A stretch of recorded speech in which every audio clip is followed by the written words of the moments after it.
Juventus dikabarkan bergerak cepat dalam bursa transfer musim panas ini untuk mencari pengganti Timothy Weah. Pemain timnas Amerika Serikat itu saat ini sedang dalam proses negosiasi untuk bergabung dengan klub Prancis, Marseille. Untuk mengisi posisi yang ditinggalkan Weah, Juventus telah menetapkan satu nama sebagai target utama, yaitu Jonathan Klaus, bek kanan milik Oknais. Pelatih Igor Tudor menjadikan Klaus sebagai prioritas karena mereka pernah bekerja sama sebelumnya. Ketertarikan Juventus terhadap Klaus juga didasari alasan finansial, karena nilai transfer sang pemain dinilai cukup terjangkau. Oknais dikabarkan mematok harga antara 7 hingga 10 juta euro, angka yang dianggap sepadan dengan pengalaman dan kontribusi Klaus di lapangan. Meskipun Jonathan Klaus menjadi prioritas utama mereka, Juventus tetap menyiapkan beberapa nama sebagai rencana cadangan. Mereka juga terus memantau dengan saksama situasi dari Sylvain Widmer. Nama Dusan Vlahovic kembali menjadi sorotan dalam bursa transfer musim panas, seperti musim-musim sebelumnya. Sejumlah klub besar seperti PSG, Manchester United, dan Tottenham Hotspur dilaporkan menunjukkan minat kuat untuk merekrut sang striker. Selain itu, beberapa tim Premier League lainnya seperti Aston Villa, Newcastle United, dan Arsenal juga ikut bersaing dalam perburuan tanda tangannya. Situasi ini mengisyaratkan potensi terjadinya persaingan sengit antar klub demi mendapatkan jasa Vlahovic. Di tengah kondisi ini, Manchester United tak tinggal diam.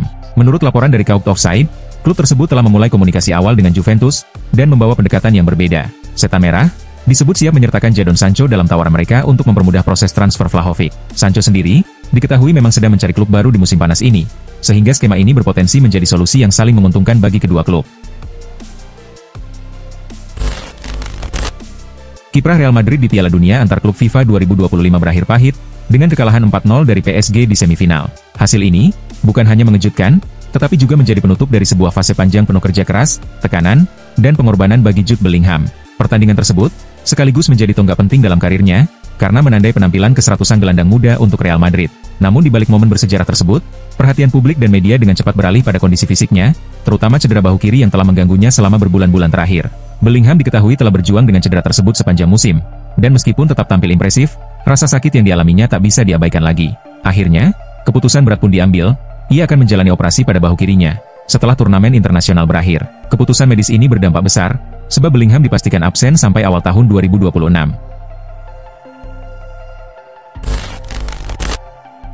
Masa depan Alejandro Garnacho di Manchester United kini tengah berada dalam situasi yang genting. Pemain muda tersebut kabarnya harus menjalani latihan secara terpisah dan tidak lagi bergabung dengan skuad utama. Isu mengenai pengasingan Garnacho dari tim utama semakin santer terdengar, apalagi setelah ia mengunggah momen saat berlatih sendirian di gym lewat akun media sosialnya. Menurut laporan dari Mirror, penyebab utama kondisi ini adalah retaknya hubungan antara Garnacho dan manajer Ruben Amorim. Ketegangan tersebut memuncak usai partai final Liga Eropa melawan Tottenham Hotspur, di mana keputusan Amorim untuk tidak memainkan Garnacho sejak awal pertandingan memicu kemarahan sang pemain. Rasa kecewa karena tak diturunkan sebagai starter membuatnya melontarkan kritik terbuka terhadap strategi sang pelatih dan memberi sinyal keinginan untuk hengkang serta mencari tantangan baru. Upaya Inter Milan untuk merekrut gelandang serang kreatif musim depan kini mulai mengarah pada satu nama, yakni Marco Asensio. Pemain asal Spanyol itu disebut-sebut menjadi kandidat utama untuk mengisi posisi tersebut. Berdasarkan laporan dari jurnalis transfer asal Italia, Alfredo Pedula, minat Inter terhadap Asensio sebenarnya bukan hal yang baru. Sang pemain sempat ditawarkan kepada klub berjuluk Nerazzurri saat jendela transfer Januari 2025. Meski sebelumnya Inter juga mengincar pemain lain dengan nilai transfer yang lebih tinggi, Asensio dianggap sebagai opsi yang sangat menarik. Kemampuan teknis dan pengalaman yang dimilikinya dinilai cocok dengan kebutuhan tim saat ini. Peluang Inter untuk merekrutnya juga semakin besar, mengingat status Asensio yang tak lagi menjadi bagian dari rencana permainan Luis Enrique di PSG. Situasi tersebut membuat ex-bintang Real Madrid itu mempertimbangkan untuk pindah demi mendapatkan waktu bermain yang lebih konsisten. Emiliano Martinez menjadi rebutan dua raksasa Premier League, Chelsea dan Manchester United, yang sama-sama tengah mencari kiper anyar untuk memperkuat skuad mereka pada musim 2025-2026. Kedua klub tersebut menargetkan penjaga gawang utama timnas Argentina, yang saat ini membela Aston Villa, sebagai incaran utama di posisi penjaga gawang. Menurut laporan ESPN, peluang Chelsea untuk mencuri Emiliano Martinez dari incaran Manchester United dinilai cukup besar, apalagi jika melihat bandrol sang kiper yang diperkirakan mencapai sekitar 45 juta pound sterling di bursa transfer musim panas ini. Salah satu faktor yang membuat Chelsea lebih unggul adalah keberhasilan mereka lolos ke Liga Champions musim depan, yang tentunya menjadi daya tarik tambahan bagi pemain sekelas Martinez yang ingin tampil di level tertinggi Eropa. Noni Madueke masuk dalam daftar incaran Arsenal pada bursa transfer musim panas ini.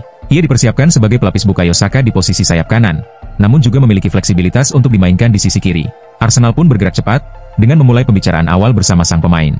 Madueke dikabarkan telah menyetujui tawaran kontrak berdurasi 5 tahun dari Arsenal, termasuk kenaikan gaji 2 kali lipat dari penghasilannya di Chelsea, yang saat ini sebesar 50.000 pound sterling per pekan. Menurut laporan dari The Athletic, Arsenal telah menghubungi pihak Chelsea, dan negosiasi antar klub kini tengah berlangsung.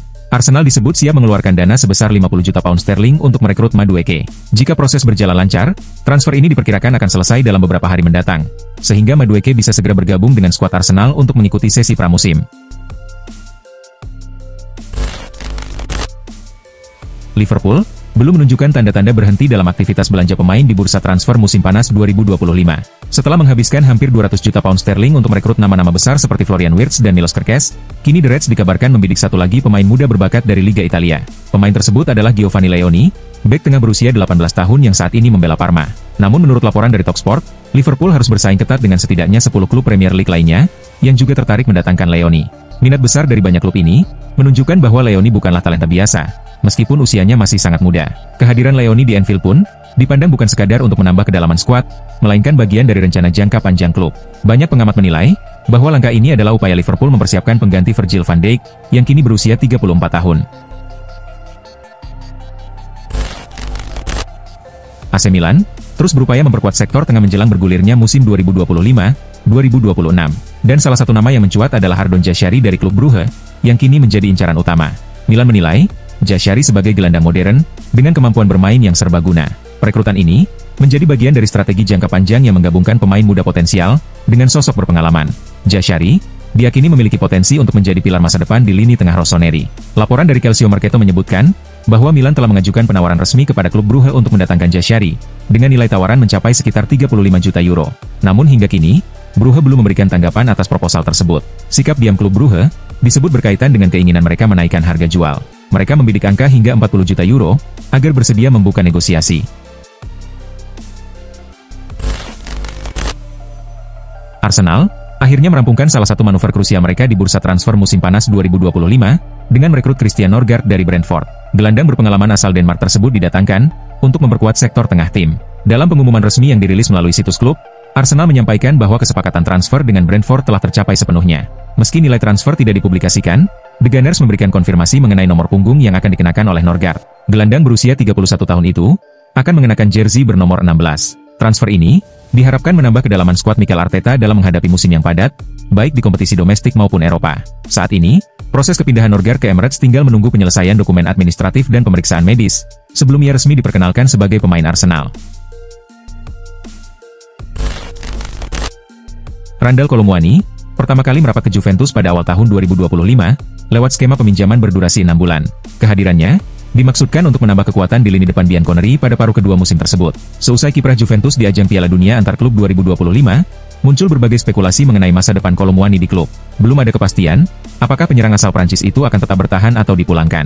Namun menurut laporan terbaru dari Sport, Juventus telah mengambil keputusan untuk memperpanjang kebersamaan dengan Kolo Muani. Keputusan ini kabarnya diambil berdasarkan rekomendasi langsung dari pelatih Igor Tudor. Juru taktik asal Kroasia itu dikabarkan sangat puas dengan performa Kolo Muani selama masa peminjamannya. Ia menilai sang striker mampu memahami strategi permainan dengan baik dan menjalankan instruksi secara efektif. Alih-alih mencari pemain baru di sektor depan, Tudor memilih mempertahankan Kolo Muani sebagai bagian dari rencana tim untuk musim mendatang. Matheus Cunha tengah memulai lembaran baru dalam perjalanan karirnya. Usai meninggalkan Wolverhampton pada musim panas ini, ia resmi menjadi bagian dari Manchester United. Baru-baru ini, Cunha mendapatkan kehormatan istimewa. Ia dipercaya mengenakan nomor punggung 10, angka ikonik yang sebelumnya digunakan oleh sejumlah legenda klub. Cunha menyadari sepenuhnya bahwa nomor tersebut membawa tanggung jawab besar. Ia pun berjanji akan memberikan kemampuan terbaiknya demi memenuhi ekspektasi para pendukung. Dalam wawancara khusus dengan MUTV, Cunha menegaskan bahwa peran utamanya sebagai penyerang adalah mencetak gol untuk Manchester United. Ia berkomitmen untuk bekerja keras guna membawa banyak gol bagi tim di musim 2025-2026. Saya tentu ingin mencetak banyak gol dengan nomor 10 ini. Tugas utama saya di klub adalah mencetak gol, ujar Cunha dengan penuh tekad. Keinginan kuat AC Milan untuk membentuk skuad yang tangguh di musim depan, membuat mereka bergerak cepat dalam bursa transfer. Luka Modric menjadi target utama, karena kemampuannya mengatur permainan dan menjaga tempo tetap mengesankan, meskipun usianya telah menginjak 39 tahun. Peluang Milan untuk mendatangkannya semakin besar, karena Modric berstatus bebas transfer. Klub pun segera bertindak demi mengamankan tanda tangannya. Setelah menjalani proses negosiasi secara tertutup selama beberapa minggu, kabar resmi akhirnya datang dari Fabrizio Romano. Jurnalis spesialis transfer itu mengungkapkan bahwa Luka Modric telah menerima tawaran dari AC Milan. Kepastian ini muncul Setelah Modric menyelesaikan tugasnya bersama Real Madrid di ajang Piala Dunia antar klub 2025, ia menandatangani kontrak berdurasi 1 tahun bersama Milan, yang akan berlaku hingga Juni 2026, dan ia akan segera bergabung dengan Milan dalam waktu dekat. Inter Milan memastikan bahwa mereka tidak akan melepas Davide Fratesi di bursa transfer musim panas ini. Klub menepi semua spekulasi yang beredar, termasuk kabar bahwa sang gelandang bisa hengkang jika ada tawaran besar dari luar negeri. Manajemen menegaskan bahwa Fratesi tetap menjadi bagian penting dari rencana jangka panjang klub. Tak hanya ingin mempertahankannya, Inter juga sedang menyiapkan kontrak baru untuk Fratesi, sebagai bentuk apresiasi atas kontribusinya sejauh ini. Meskipun kontraknya saat ini masih berlaku hingga tahun 2028, Inter ingin menunjukkan komitmen yang kuat kepada sang pemain. Langkah ini diambil untuk memperkuat hubungan jangka panjang antara klub dan Fratesi, sekaligus memberikan rasa aman dan stabilitas bagi sang gelandang. Fratesi sendiri dinilai sebagai aset penting dalam proyek masa depan Inter Milan. Pelatih dan manajemen klub melihatnya sebagai pemain kunci yang bisa membawa tim meraih kesuksesan di level domestik maupun Eropa. Inter Milan telah mengonfirmasi bahwa Hakan Calhanoglu akan tetap berada di skuad mereka untuk musim depan. Kepindahan gelandang asal Turki itu ke Galatasaray batal terlaksana, karena kedua klub tidak mencapai kesepakatan. Kabar ini sekaligus menghentikan berbagai spekulasi yang muncul selama jendela transfer musim panas. Menurut laporan dari Sky Sport, Inter dan Galatasaray sempat melakukan pertemuan penting awal pekan ini, namun pembicaraan tersebut tidak menghasilkan kesepakatan yang diinginkan oleh pihak klub Turki. Inter Milan sejak awal mematok harga sebesar 30 juta euro untuk sang pemain, angka yang tidak mampu dipenuhi Galatasaray. Walaupun Calhanoglu disebut-sebut ingin kembali ke tanah kelahirannya, klub Turki itu tetap tidak menaikkan penawaran mereka. Mereka berharap niat baik sang pemain bisa meluluhkan hati Inter, namun strategi tersebut tidak berhasil. Inter tetap teguh mempertahankan harga yang telah mereka tetapkan. Wonderkid Barcelona, Lamine Yamal, buka-bukaan tentang perbandingan yang terus-menerus diarahkan kepadanya dengan Lionel Messi. Dalam sebuah wawancara baru-baru ini, pemain muda berbakat itu menegaskan bahwa meskipun ia sangat mengagumi sang legenda Argentina, fokus utamanya adalah membangun warisan dan identitasnya sendiri bersama klub yang membesarkannya. Saya selalu berusaha menempa jalan saya sendiri, ujar Lamine Yamal. Tentu saja, Messi adalah pemain terhebat dalam sejarah bagi saya. Dia kidal, begitu pula saya. Dia bermain untuk Barcelona, dan saya juga bermain untuk Barcelona. Dia bermain sebagai pemain sayap kanan, begitu pula saya. Kami memang punya banyak kesamaan, dan itu tidak masalah. Tapi saya hanya ingin mengukir jalan saya sendiri, menjadi versi terbaik dari diri saya sendiri, bukan bayangan siapapun. Pernyataan ini menunjukkan kematangan berpikir Yamal, meski usianya masih sangat muda. Nama Bryan Mbeumo telah menjadi incaran Manchester United selama sekitar 2 bulan terakhir. Pelatih MU, Ruben Amorim, disebut-sebut ingin mendatangkan pemain Brentford tersebut untuk memperkuat lini depan tim musim depan. Namun, proses negosiasi antara MU dan Brentford berjalan lambat dan belum mencapai kesepakatan, membuat transfer ini semakin rumit. Menurut laporan dari Sky Sports, MU kini menghadapi kemungkinan gagal mendapatkan Mbeumo. Penyebabnya adalah langkah yang diambil Tottenham Hotspur, yang belakangan ini aktif berkomunikasi dengan Brentford. Tottenham tengah membidik Yoane Wissa, salah satu penyerang Brentford. Manuver Tottenham ini berpotensi mempersulit MU dalam mendapatkan Mbeumo. Pasalnya, Brentford tidak mau mengambil risiko dengan melepas 2 penyerang utamanya dalam satu jendela transfer. Manajemen Brentford menilai terlalu berbahaya jika mereka kehilangan Mbeumo dan Wissa bersamaan. Manchester United mendapat angin segar dalam upaya mereka merekrut Victor Gyökeres pada bursa transfer musim panas ini. Pesaing utama mereka, Arsenal, mulai menunjukkan tanda-tanda mundur dari perburuan penyerang milik Sporting Lisbon tersebut. Sebelumnya, Arsenal menunjukkan minat besar untuk merekrut Gyökeres. Namun, negosiasi dengan pihak Sporting menemui jalan buntu. Klub asal Portugal itu bersikeras hanya akan melepas sang striker jika ada klub yang sanggup membayar sebesar 90 juta euro. Arsenal menilai harga tersebut terlalu tinggi dan mencoba melakukan penawaran. Namun Sporting tidak bergeming. Situasi ini membuka peluang bagi Manchester United. Meski begitu, tantangan besar masih menghadang, karena MU juga diperkirakan sulit memenuhi harga yang diminta.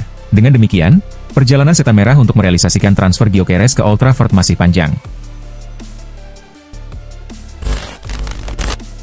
Al-Hilal kembali membuat gebrakan di bursa transfer musim panas 2025 dengan mendatangkan salah satu pemain top Eropa. Setelah beberapa musim terakhir aktif merekrut banyak bintang dunia, klub asal Arab Saudi tersebut kini sukses mendapatkan jasa bek kiri andalan AC Milan, Theo Hernandez. Pemain asal Prancis itu memang telah lama menjadi target utama Al-Hilal untuk memperkuat lini pertahanan mereka menjelang bergulirnya musim baru Saudi Pro League. Dengan kemampuan menyerang yang mumpuni serta kecepatan yang eksplosif, Hernandez dikenal sebagai salah satu bek kiri paling ofensif dan konsisten di Serie A dalam beberapa musim terakhir. Meski proses negosiasi dengan Milan berlangsung alot dan memakan waktu, Al-Hilal akhirnya berhasil mencapai kesepakatan, baik dengan pihak klub maupun sang pemain. Pendekatan personal yang intens, ditambah tawaran kontrak bernilai tinggi, menjadi kunci utama keberhasilan transfer ini. Kehadiran Hernandez diharapkan dapat memberikan stabilitas sekaligus daya dobrak tambahan dari sisi sayap pertahanan Al Hilal. Tottenham Hotspur akhirnya berhasil mengamankan tanda tangan winger muda berbakat milik West Ham United, Mohamed Kudus. Klub asal London Utara itu menebus kontrak Kudus setelah melalui proses negosiasi yang cukup alot dengan pihak West Ham. Keberhasilan ini menjadi salah satu manuver transfer penting Tottenham di bursa musim panas kali ini, mengingat Kudus merupakan salah satu pemain muda yang tengah moncer di Premier League. Padahal, Mohamed Kudus sejatinya masih memiliki kontrak jangka panjang bersama West Ham United, yang baru akan berakhir pada 30 Juni 2028. Namun, ambisi besar Tottenham dan proyek jangka panjang yang ditawarkan kepada sang pemain, diyakini menjadi faktor utama di balik kepindahan ini. Kontrak jangka panjang ini menunjukkan keseriusan manajemen Tottenham dalam membangun skuad kompetitif untuk beberapa musim ke depan, sekaligus menegaskan kepercayaan mereka terhadap potensi besar yang dimiliki Kudus.